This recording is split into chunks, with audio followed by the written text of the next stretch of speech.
Hi hello friends, എല്ലാ കൂട്ടുകാർക്കും ഇന്നത്തെ എപ്പിസോഡിലേക്ക് സ്വാഗതം. അങ്ങനെ നമ്മുടെ ആകാശിനെ പൊരിക്കുമായിട്ട് ആ ഷെയർ പാർട്ട്നേഴ്സ് അവർ പറയുന്നുണ്ട്, നോക്ക് നിനക്ക് ഞങ്ങൾ ഒരാഴ്ച സമയം തരും, അതിനുള്ളിൽ ഞങ്ങളുടെ ഷെയർ അതുപോലെ തന്നെ കമ്പനിയിൽ നിന്ന് എടുത്ത 70 കോടി രൂപയുടെ കാര്യത്തിൽ ഒരു തീരുമാനം. എല്ലാന്നുണ്ടെങ്കിൽ നീ ഇപ്പൊ ചെയ്തത് ശരിക്കും വളരെ മോശപ്പെട്ട കാര്യമാണ് ആകാശ്. ഈ 70 കോടി രൂപ വെച്ച് കളിക്കുമ്പോഴേക്കും ബോർഡ് മീറ്റിംഗ് നടത്തണമായിരുന്നു. അല്ലാന്നുണ്ടെങ്കിൽ ഇങ്ങനെ ആഡംബരവും ആടിത്തൊക്കെ കാണിച്ചിരിക്കുന്ന മറ്റേ മുതലാളിമാർക്ക് അവസാനം എന്താ സംഭവിക്കാന്ന് അറിയുമോ? ഭാര്യയെ വിറ്റ് ജീവിക്കേണ്ടി വരും.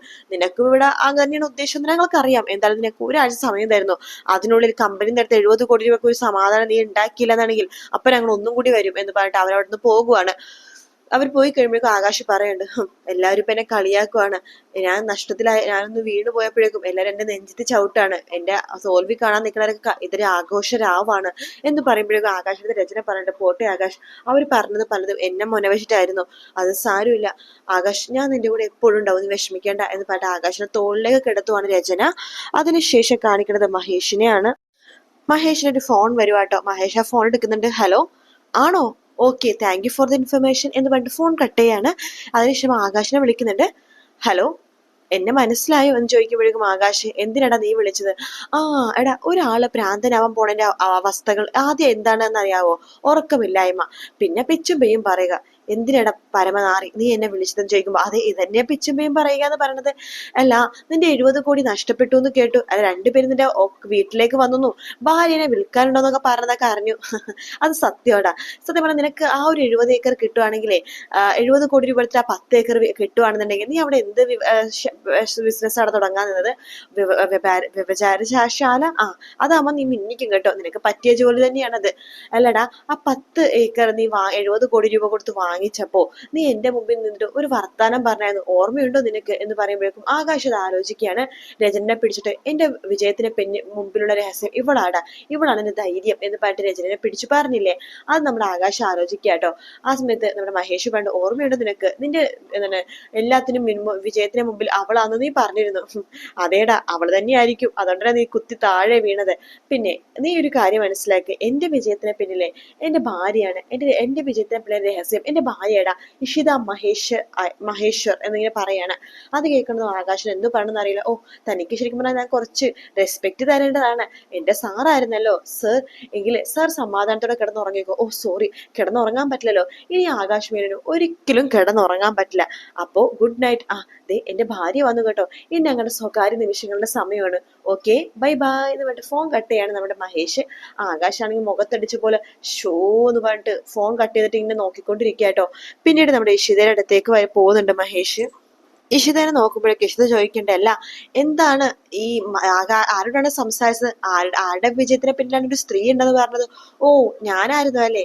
അല്ല, സംസാരിച്ചത് ഏത് ശത്രുക്കളോടെന്ന് തോന്നുന്നു? ആകാശ് മേനോൻ? അതെ, എങ്ങനെ മനസ്സിലായി? അല്ല, ശത്രുക്കളോട് സംസാരിക്കുമ്പോൾ മാത്രമാണല്ലോ എന്നെ കുറിച്ച് മഹേഷ് നല്ലതൊക്കെ പറയണത് എന്ന് പറയുമ്പോ മഹേഷ് വാതിലടക്കാണ്. അതെ, അത് തന്നെയാ സത്യം എന്ന് പറയുന്നുണ്ട്. എനിക്ക് ഈ സ്വഭാവം ഇഷ്ടമല്ല, മഹേഷിന്റെ ഓന്നിന്റെ സ്വഭാവം, നിറം മാറുന്ന സ്വഭാവം എന്ന് പറയാണ്. എടോ, വേറൊന്നും അല്ലടോ, അവനെ എന്നെ ഒരുപാട് കളിയാക്കിയിട്ടുണ്ട്. ഒരു കണക്കിന് താൻ ആ സ്ഥലം വാങ്ങാതെ എന്നെ രക്ഷിക്കുകയാണ് ചെയ്തത്, അത് ഞാൻ അവനോട് പറഞ്ഞ് സന്തോഷിക്കണ്ടേ? പിന്നെ വേറൊരു കാര്യം, അവന്റെ ഷെയർ പാർട്ട്നേഴ്സെ അവന്റെ വീട്ടിൽ പോയിട്ട് ഷെയർ തിരിച്ചെടുക്കുമെന്ന് പറഞ്ഞു, 70 കോടി രൂപ ഒരാഴ്ചക്കുള്ളിൽ അടക്കണമെന്നാ പറഞ്ഞിരിക്കുന്നത്. അവൻ ശരിക്കും പെട്ടു എന്ന് പറയുമ്പോഴേക്കും ഇഷിത പറയണ്ട, മഹേഷിന്റെ ഈ സ്വഭാവം എനിക്ക് ഒട്ടും ഇഷ്ടമല്ല. ഏത് സ്വഭാവം? അല്ല, ശത്രുക്കൾ വീഴുമ്പോൾ ഇങ്ങനെ സന്തോഷിക്കുന്ന സ്വഭാവം, അങ്ങനെ ഒരിക്കലും ചെയ്യാൻ പാടില്ല മഹേഷ്. നമ്മുടെയൊക്കെ ഒരു ചെറിയ ജീവിതമാണ്, ആർക്കും എന്ത് വേണമെങ്കിലും എപ്പോഴും സംഭവിക്കാവുന്ന ഒരു ജീവിതം. അതിന് ശത്രുക്കൾക്ക് ചിലപ്പോൾ പരാജയവും കാര്യങ്ങളൊക്കെ ഉണ്ടാകും, അത് നമ്മൾ ഒരിക്കലും സന്തോഷിക്കാൻ പാടില്ല. ജീവിതമല്ലേ, മാറി മാറി വരും എന്ന് പറയാണ്. ഓക്കെ, ഞാൻ സമ്മതിച്ചു. പിന്നെ അമ്മ ഉറങ്ങിയായിരുന്നു? ആ ഉറങ്ങി. അല്ല, താൻ ഇത്ര നേരം എവിടെയായിരുന്നു? അതോ, ഞാനേ 2 കാമുകന്മാരുടെ കൂടെ കറങ്ങാൻ പോയി, ബീച്ചിൽ പോയി, പിന്നെ ഒരു സിനിമ കാണാൻ പോയി, പിന്നെ ഒരു ബിയർ ഷോപ്പിൽ പോയിട്ട് ബിയർ അടിച്ചു. വിശ്വസിച്ചു, ഞാൻ ശരിക്കും വിശ്വസിച്ചു എന്ന് പറയാണ്. അല്ല, താനെ ഭക്ഷണം കഴിച്ചായിരുന്നു? ഇല്ല. പിന്നെ നാളെ ഇവിടെ ഒരു പൂജയുണ്ട്, അമ്മ പറഞ്ഞായിരുന്നു? ഇല്ല. അമ്മ ഉറങ്ങിപ്പോയതുകൊണ്ടായിരിക്കും പറയാത്തത്. അത് കേരള പൂജയല്ല, അമ്മയുടെ തഞ്ചാവൂർ സ്റ്റൈലിലൊരു പൂജയാണ്, നമ്മുടെ ചിപ്പിക്ക് വേണ്ടിയിട്ടുള്ളൊരു പൂജയാണ്. ആഹാ, അത് കൊള്ളാലോ. എന്തായാലും ചിപ്പിക്ക് വേണ്ട പൂജയല്ലേ, ഞാൻ എന്തായാലും നിൽക്കാം എന്ന് നിഷിത പറയാണ്. പിന്നെ താൻ കഴിച്ചില്ലല്ലോ അല്ലേ, നമുക്കെന്നാ ഒരുമിച്ച് കഴിക്കാം. അല്ല മഹേഷ് ഇതുവരൊന്നും കഴിച്ചില്ലേ? ഇല്ല, താൻ വരാൻ വേണ്ടി കാത്തിരിക്കായിരുന്നു. ഓ, അപ്പൊ ഭക്ഷണം കഴിക്കുന്നതിന് മുമ്പിൽ ഒരു സ്ത്രീ വേണോന്നാണോ എന്ന് പറയുമ്പോൾ മഹേഷ് ചിരിക്കാട്ടോ. അല്ലടോ, ഈ ഫ്ലാറ്റിൽ നമ്മുടെ അവസാന ദിവസമല്ലേ ഇന്ന്, അതുകൊണ്ട് ഭക്ഷണം ഒരുമിച്ച് കഴിക്കാൻ വിചാരിച്ചു. ഓ, നാളെ ഫ്ലാറ്റ് മാറുകയാണ്, 100 101 മാറുമല്ലേ? അതെ എന്ന് പറയാണ്. അങ്ങനെ മഹേഷ് ഇഷിതയെ വിളിച്ചുകൊണ്ട് ഭക്ഷണം കഴിക്കാൻ വേണ്ടി പോവാട്ടോ. അതിനുശേഷം കാണിക്കുന്നത് ആകാശിനെയാണ്. ആകാശം മദ്യം കുടിച്ച് മറിഞ്ഞോണ്ടിരിക്കാട്ടോ. ആകാശ് വീണ്ടും വീണ്ടും മദ്യം കുടിക്കാണ്. പരാജയത്തിന്റെ വിലാപം, പരാജയപ്പെട്ടവന്റെ വിലാപം, എല്ലാവരും എന്നെ നോക്കി ചിരിക്കാണ് എന്നൊക്കെ പറഞ്ഞിട്ട് ആ മദ്യം കുടിക്കാനായിട്ട് എന്നിട്ട് ഒച്ച ഉണ്ടാക്കുന്നുണ്ട്. അത് കേട്ട് നമ്മുടെ രചന അങ്ങോട്ടേക്ക് വന്നിട്ട്, ആകാശ് എന്തായി കാണിക്കണത്, അവിടെ വെക്ക് ആകാശ് എന്ന് പറയുമ്പോ, നീ എന്റെ മുഖം കണ്ടില്ലേ, എന്റെ മുഖത്ത് രക്തമൊക്കെ വറ്റിപ്പോയില്ലേ. അവൻ ആ മഹേഷ് ചന്ദ്രനൊക്കെ എന്നെ കളിയാക്കാണ്. അവനിപ്പോ വിളിച്ചിരുന്നു, അവൻ എന്നോട് എന്താ പറഞ്ഞതെന്നറിയാവോ, ആ 10 ഏക്കർ എന്നോട് വ്യഭിചാര ശാല തുടങ്ങാനായിട്ട്, അതിൽ ഞാൻ വിജയിക്കുമെന്ന്. അവൻ അങ്ങനെ പറഞ്ഞു എൻ്റെ അടുത്ത്. എല്ലാരും കൂടി എന്നെ നോക്കി ചിരിക്കാണ്. അവൻ പറയാ എന്റെ വിജയങ്ങൾക്കും പരാജയങ്ങൾക്കും പിന്നിലെ ഒരു സ്ത്രീയാണെന്ന്. എന്റെ പരാജയങ്ങൾക്ക് പിന്നിലെ സ്ത്രീ ആരാന്നറിയാവോ, അത് നീയാണ്. ഞാനോ? ആകാശ്, നീ എന്തൊക്കെയാ പറയണത്? അതെ, നീയല്ലേ എനിക്ക് വേണ്ടി 70 കോടി രൂപക്ക് ആ സ്ഥലം വാങ്ങിച്ചത്. അത് ആകാശ് പറഞ്ഞ പൈസയില്ല ഞാൻ അവരെ വിളിച്ചു പറഞ്ഞത്. അതെ, നീ അത് വിളിച്ചു പറഞ്ഞു, പക്ഷെ നിനക്ക് ലക്ഷണമില്ല, നല്ല വിജയത്തിന്റെ ലക്ഷണം ഒന്നുമില്ല, അവലക്ഷണമാണ്. നിന്റെ ഫേസ് ഫുള്ളും അവലക്ഷണമാണ്. നീ ചെയ്യണതൊക്കെ ലക്ഷണക്കേടാണ്. എന്റെ പരാജയങ്ങൾക്ക് എല്ലാത്തിനും കാരണം നീയാണ് രചന എന്ന് ആകാശ് പറയാണ്. അവൻ ആ മഹേഷ് ചന്ദ്രന്റെ ഐശ്വര്യങ്ങൾക്കൊക്കെ മുമ്പിൽ അവളാണ് ആ ഡോക്ടർ ഇഷിത. അവള് മഹേഷിന്റെ ജീവിതത്തിലേക്ക് എന്ന് വന്നു അന്ന് മുതൽ മഹേഷിന്റെ വിജയങ്ങൾ മാത്രം. നീ എന്റെ ജീവിതത്തിലേക്ക് വന്നപ്പോ എനിക്ക് പരാജയങ്ങൾ മാത്രം എന്ന് ആകാശ് പറയാണ്. അത് കേൾക്കുന്നത് രചനക്ക് ദേഷ്യം വരുന്നുണ്ട് കേട്ടോ. ആ ഡോക്ടർ ഇഷിത മഹേഷിനോട് 40 കോടി മഹേഷ് വിളിക്കാൻ പറഞ്ഞപ്പോ അവള് പറഞ്ഞു, ഇല്ല മഹേഷ് വിളിക്കണ്ട, 40 കോടി രൂപക്ക് ഈ ലാൻഡ് നഷ്ടമാണെന്ന്. പക്ഷെ നീ അതൊന്നും അനുസരിച്ചില്ല. നീ എനിക്ക് വേണ്ടി 60 കോടി വിളിച്ചു, 70 കോടി വിളിച്ചു, നീ എന്നെ ചതിക്കുഴിയിലേക്ക് കൊണ്ട് എത്തിച്ചു. പക്ഷെ ഡോക്ടർ ഇഷിത അവൾ ഐശ്വര്യ ദേവതയാണ്, കുലീനത്വമുള്ളവളാണ്, അവൾ കുടുംബിനിയാണ്, ഐശ്വര്യത്തിന്റെ ദേവതയാണ്. പക്ഷെ നീ വെറും ഒരു ചവറാണ്, വേസ്റ്റ് എന്ന് പറഞ്ഞിട്ട് വലിച്ചെറിയാണ്. നീ എവിടുന്ന് പോടി വേസ്റ്റ്, നീ ശാപമാണ്, നീ പോയാലേ എനിക്ക് ശാപമോക്ഷം കിട്ടുള്ളൂ എന്ന് പറയുമ്പോൾ രചയുടെ മുഖം ആകെ മാറുകയാണ്. അയ്യോ എന്റെ ഡാർലിങ്ങിനെ വിഷമമായിട്ട് എനിക്ക് സത്യങ്ങളൊന്നും പറയാതിരിക്കാൻ പറ്റില്ലല്ലോ. എടി നീ ചവറ്, നീ പോയാൽ എനിക്ക് സമാധാനം കിട്ടുള്ളൂ, നീ കുറച്ച് മദ്യം കഴിക്കടി എന്ന് പറഞ്ഞിട്ട് കുറച്ച് മദ്യം എടുത്തിട്ട് രചനയുടെ വായിലേക്ക് തള്ളിക്കയറ്റാൻ വേണ്ടി ആകാശം നോക്കുവാട്ടോ. രചന ഇങ്ങനെ തള്ളി മാറ്റുന്നുണ്ട്. ആകാശ് വേണ്ട, ആകാശ് ആകാശ് എന്നൊക്കെ പറയുമ്പോൾ, വേണ്ട കുടിക്കടി എന്ന് പറയാണ്. അവസാനം രചന ഒരൊറ്റ തള്ളു വെച്ച് കൊടുക്കാണ്. അവിടെ നിന്ന് എന്ന് പറഞ്ഞിട്ട് തള്ളു വെച്ച് കൊടുക്കാണ്. ആകാശ് നേരെ സോഫയിൽ വന്ന് വീണിട്ട് സോഫയിൽ നേരെ ഉരുണ്ട് നിലത്തേക്ക് വീഴുവാട്ടോ. രചന അവിടെ നിന്ന് റൂമിലേക്ക് പോവാണ്. ആകാശ് പറയണ്ട്, I am alone, always alone എന്ന് പറഞ്ഞിട്ട് അങ്ങനെ തന്നെ കിടന്നുറങ്ങാണ്. അങ്ങനെ നേരം വിളിക്കുവാട്ടോ. മാഷും അതുപോലെ തന്നെ പ്രിയാമണിയൊക്കെ പുതിയ ഫ്ലാറ്റിൽ ഇരിക്കുവാട്ടോ. പ്രിയാമണിനെ പൂജയൊക്കെ ചെയ്തിട്ട് അവിടെയൊക്കെ തീർത്ഥം തളിച്ചുകൊണ്ടിരിക്കുകയാണ്. മാഷ് ചോദിക്കുന്നുണ്ട്, പ്രിയാമണി എങ്ങനെയുണ്ട് പുതിയ ഫ്ലാറ്റ്? കൊള്ളാം, സത്യം പറയട്ടെ മാഷെ, നമ്മുടെ പഴയ ഫ്ലാറ്റിനെക്കാളൊന്നും പുതിയ ഫ്ലാറ്റാണ് നല്ലത് കേട്ടോ. കാരണം പൂജാ റൂമിക്ക് വേണ്ടി ഒരു പ്രത്യേക സ്ഥലമുണ്ട്, അതിന് പ്രത്യേക സ്ഥലത്ത് തന്നെയാണ് സ്ഥാനം കൊണ്ടിരിക്കുന്നത്. അതുകൊണ്ട് ഒരു ഐശ്വര്യമൊക്കെ ഉണ്ട്. ഇതിനൊക്കെ നമ്മൾ നന്ദി വേണ്ടത് മഹേഷിനോടാണ്. മഹേഷാണ് ഇങ്ങനത്തെ ഒരു ഫ്ലാറ്റ് നമുക്ക് എടുത്തു തന്നത്. പിന്നെ തൊട്ടപ്പുറത്ത് തന്നെ മഹേഷും ഫാമിലി ഉണ്ടല്ലോ, 100 101 പോലെ. അത് ശരിയാ, അതുകൊണ്ട് അങ്ങോട്ട് മാറിയ ഒരു ഫീലും തോന്നണില്ല, നല്ലൊരു ഫ്ലാറ്റ് എന്ന് പറഞ്ഞുകൊണ്ടിരിക്കെ തന്നെ ഇഷിത ഒരു ഗ്ലാസ് പാൽപ്പായസം ഇട്ട് അങ്ങോട്ടേക്ക് വരുവാട്ടോ. ഹലോ എന്ന് പറഞ്ഞ് വരുവാണ്. ഇതെന്താ മോളെ കയ്യില്? ഇതോ മധുരമാണോ? അതെ, പുതിയ ഫ്ലാറ്റിലേക്ക് മാറിയതല്ലേ, അതുകൊണ്ടൊരു പാൽപ്പായസം ഉണ്ടാക്കി എന്നാ എന്ന് പറഞ്ഞ് കൊടുക്കാണ്. അപ്പോഴേക്കും നമ്മുടെ സുചിത്ര വരുന്നുണ്ട്. ഇതാരാ ഇളയമ്മേ, ഒരു പുതിയ അയൽക്കാരി എന്ന് പറയുമ്പോ, അതെ ഞാൻ അയൽക്കാരി തന്നെ, തൊട്ടപ്പുറത്തുനിന്ന് ഇങ്ങോട്ടേക്ക് വന്നതാണേ എന്നിങ്ങനെ പറയാണ്. അതെ, ഞാൻ വന്നതേ നിങ്ങളുടെ ഒരു പ്രധാന കാര്യം പറയാൻ വേണ്ടിയിട്ടാണ്. അമ്മേ, ഇവിടെ പാലുകാച്ചിലൊക്കെ നടത്തിയോ? ചെറിയ തോതിൽ നമ്മളും പാല് കാച്ചി.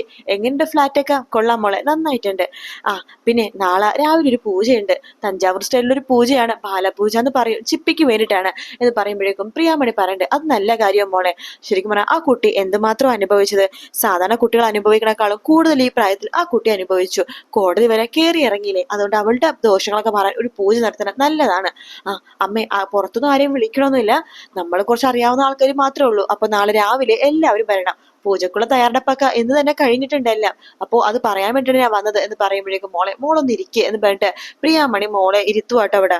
ഇഷിതയുടെ മാഷ് പറയണ്ട് അഷിത രാവിലെ തന്നെ വിളിച്ചിരുന്നു, നീ അവിടെ പോയതും മനുഷ്യരുടെ കാല് പിടിച്ചതും അവർ തല്ലിയതൊക്കെ അഷിത പറഞ്ഞു എന്ന് പറയുമ്പോൾ സുചിത്ര പറയണ്ട എന്തിനാ ചേച്ചി അവരുടെ തല്ലി മേടിക്കാൻ വേണ്ടി ചേച്ചി അങ്ങോട്ട് പോയത് എന്ന് പറയുമ്പോഴേക്കും ഇഷിത പറയണ്ട് അവർ തല്ലിയതിൽ എനിക്കൊരു കുഴപ്പമില്ല, അവരും എനിക്ക് എന്റെ അമ്മയെ പോലെ തന്നെയാണ്, അവരും ഒരു അമ്മ തന്നെയല്ലേ, അതുകൊണ്ട് തല്ലിയത് കൊണ്ട് എനിക്ക് പ്രശ്നമൊന്നുമില്ല, പിന്നെ എനിക്കൊരു തല്ല് കിട്ടിയത് കൊണ്ട് ചേച്ചിയുടെ ജീവിതം സുഖമാണെങ്കിൽ ആവട്ടെ എന്ന് മാത്രമേ ഞാൻ വിചാരിച്ചുള്ളൂ, അവരെനിക്ക് ഇനിയും തല്ലിയാലും എനിക്ക് പ്രശ്നമൊന്നുമില്ല എന്ന് പറയാണ്. അപ്പോഴേക്കും നമ്മുടെ മാഷ് പ്രിയാമണി പറഞ്ഞ മോളെ ഒരു ഗ്ലാസ് ചായ എടുക്കാം എന്ന് പറഞ്ഞ് അടുക്കളയിലേക്ക് പോകാണ്. അപ്പോഴേക്കും മാഷിന് ഒരു ഫോൺ വരും കേട്ടോ. മാഷ് അവർ തന്നെ ഫോൺ എടുക്കാൻ വേണ്ടി അപ്പുറത്തേക്ക് പോവാണ്. സുചിത്ര വേഗം ഇഷിതയുടെ അടുത്തേക്ക് വന്നിരിക്കുന്നുണ്ട് കേട്ടോ.